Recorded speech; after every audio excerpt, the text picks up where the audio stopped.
Eu sou o João Borba, professor de filosofia e também de ciências políticas, sociais e culturais em geral. Essa é a minha história. Quando eu era pequeno, meus pais me apresentaram para um filósofo. O nome dele era Flusser. E desde essa época, o fluxo do meu pensamento mudou. Eu me tornei capaz de viajar pelo tempo. A realidade toda ao meu redor começa a se tornar um pouco transparente quando eu começo a pensar em filosofia. E parece que por detrás dela existem redes de pensamentos. E por detrás dessas redes existem as pessoas que pensaram nessas redes de pensamentos. Não é? Se eu caminhar em direção a essas pessoas, atravessando essa pele transparente da realidade e atravessando essa rede de pensamentos, eu me rematerializo, eu renasço naquela outra época, naquele outro lugar, ao lado daquele filósofo, e me torno capaz de compreendê-lo. Agora, se eu volto para a nossa época, para o nosso momento, para o nosso lugar, eu volto com toda aquela rede de pensamentos daquele filósofo grudada no meu cérebro. Ela volta comigo, uma parte dela volta comigo. De modo que eu passo a enxergar toda essa nossa realidade de uma outra maneira, a partir dessas redes de pensamento que eu vou acumulando nas minhas viagens, uma após a outra, como camadas no meu pensamento. Às vezes eu consigo puxar um pouco de lado uma delas para enxergar a realidade a partir da outra, ou fazer o contrário. Mas nem sempre, muitas vezes essas redes me dominam e me fazem enxergar a realidade de uma maneira muito específica, ligada ao modo de ver as coisas daqueles filósofos. Pois é, dizem que todo filósofo é louco. Houve uma época em que os loucos eram todos colocados num navio e lançados ao mar à sua própria sorte. Esses navios costumavam ser chamados de stultifera navis. Isso é latim, quer dizer nau dos loucos. Eu tenho a impressão que todo estudioso de filosofia tem a sua nau dos loucos. O seu navio, vamos imaginar um navio pirata, no qual ele faz muitas aventuras intelectuais. Um navio que já existe há muitos séculos, então um navio fantasma, né? Carregado de fantasmas de várias épocas diferentes, que são os filósofos. Pensam a respeito desse mundo, dessa vida, e levam a gente para essas aventuras malucas. Do que é feita essa nau dos loucos que acompanha cada filósofo? Ela é feita daquela rede de pensamentos. Na verdade, essa rede de pensamentos não é uma criação isolada só daquele filósofo. Ela funciona a partir do diálogo dele com outros filósofos. Ela vai se formando nesse diálogo. Esses outros filósofos que dialogam com ele, acompanham ele como uma espécie de fantasmas. E algumas coisas vão se assentando, vão se firmando, vão formando o casco desse navio.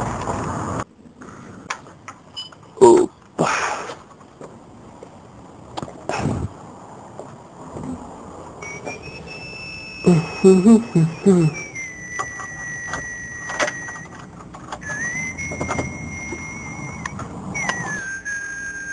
Eu tenho também a minha nau dos loucos. É bacana. É um barco que fica dentro de uma bolha de vidro. E quando a gente quer mergulhar no fundo do mar, a gente põe uma rolha. Além disso, tem umas cordas que sobem aí e vão dar num balão. Ele fica pendurado num balão, a gente pode flutuar por cima do oceano. É só a gente descer até o porto onde ele está estacionado e a gente pode começar essa aventura. Vamos lá, a gente vai descendo, né? Descendo. A gente vai descendo e vamos chegar lá. Você vai ver, é um navio bem bacana, tem uma tripulação legal. A principal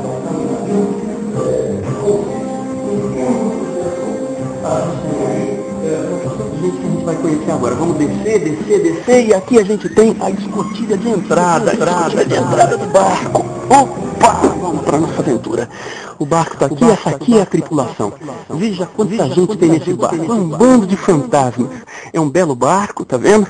Não é? Essa é a minha nau dos loucos. A gente tem muitos fantasmas da história, da filosofia, da sociologia, da psicologia.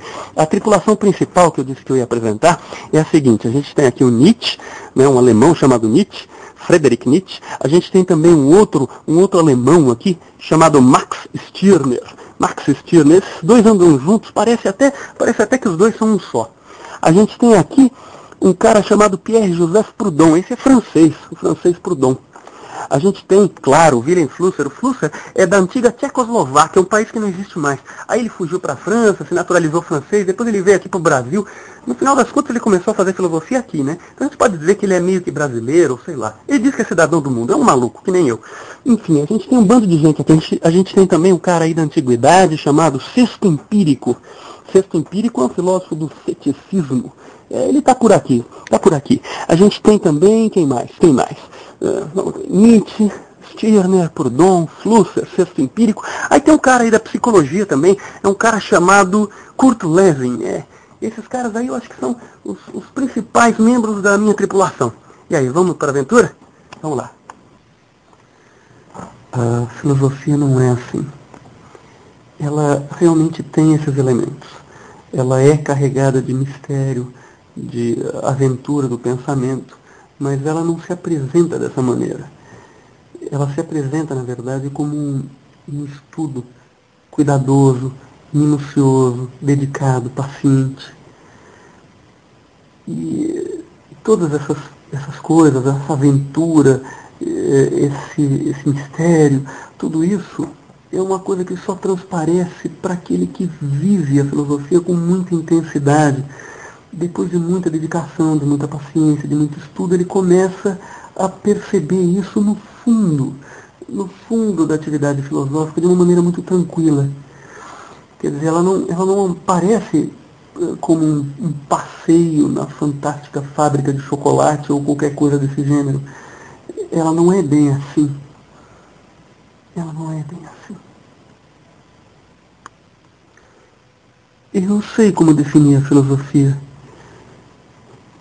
Deixando de lado todo esse fuzuê, todo esse grande espetáculo que se joga por aí a respeito da filosofia, talvez seja melhor dizer que ela acaba se comportando como uma espécie de tapa de realidade, como um soco no estômago. Eu acho que é isso. A filosofia, na verdade, é um soco no estômago. Um soco no estômago.